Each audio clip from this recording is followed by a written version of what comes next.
We didn't actually mention Haggerty's fight as well. Against I can't remember his name. It was beautiful, wasn't it? Mongkolpetch, wasn't it? Yeah. It was beautiful. It was a really, really impressive fight. I mean, I'm a big fan of Haggerty anyway. Yeah, he looked wicked. So good. And he'd had a bit of time out as well before that. Yeah. Well, he'd not been able to travel, had he, because of COVID. So they didn't release him, but they gave him permission to fight on a show in Ireland. Right. And he went and picked up another title. Petchyindee, Mongkolpetch Petchyindee. Yeah. Really, really good fight. The only thing with the one championship Muay Thai fights is that they're 3 rounds.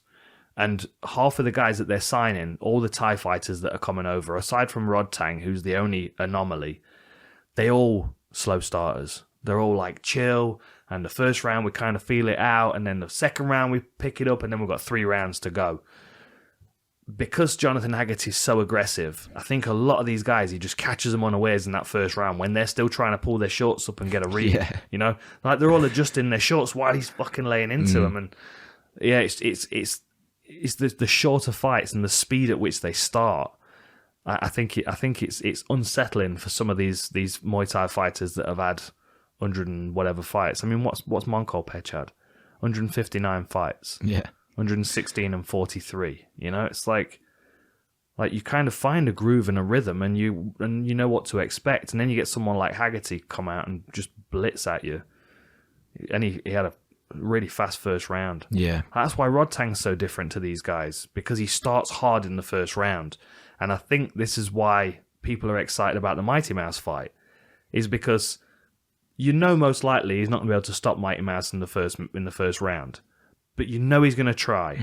And if you pick another Muay Thai fighter and you put him in there against Mighty Mouse, you're going to go, oh, well, they won't do anything for the first round, then Mighty Mouse will sub him in the second. But there is a question as to whether Rodtang will make it. Yeah. Well,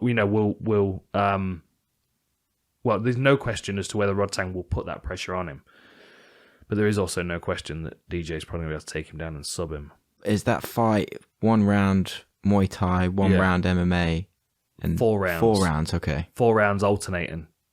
Muay Thai, MMA, Muay Thai, MMA. But because they wear the same gloves, they don't have to switch their gloves. They just rules change. Do you think it would be like based on which round's which? So say if the first round's... Do you think that's why they've made it Muay Thai first round? Probably, yeah. Because if they made it MMA first round, it'd probably end with a submission in the first round. It's like, well, let's at least give him 5 minutes to kickbox.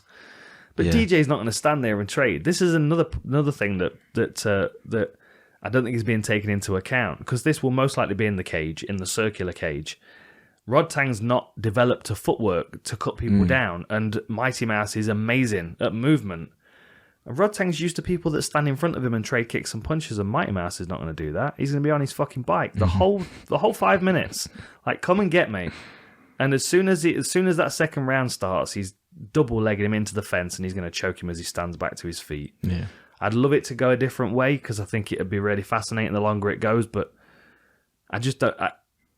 If Rodtang did nothing but wrestle between March 26th last year and March 26th this year when the fight is, I still don't think he'd be able to stop DJ taking him down. It's a whole different ball game. I'm going to do a breakdown for that. Yeah, we'll do a war room on it for sure. Sweet. For sure.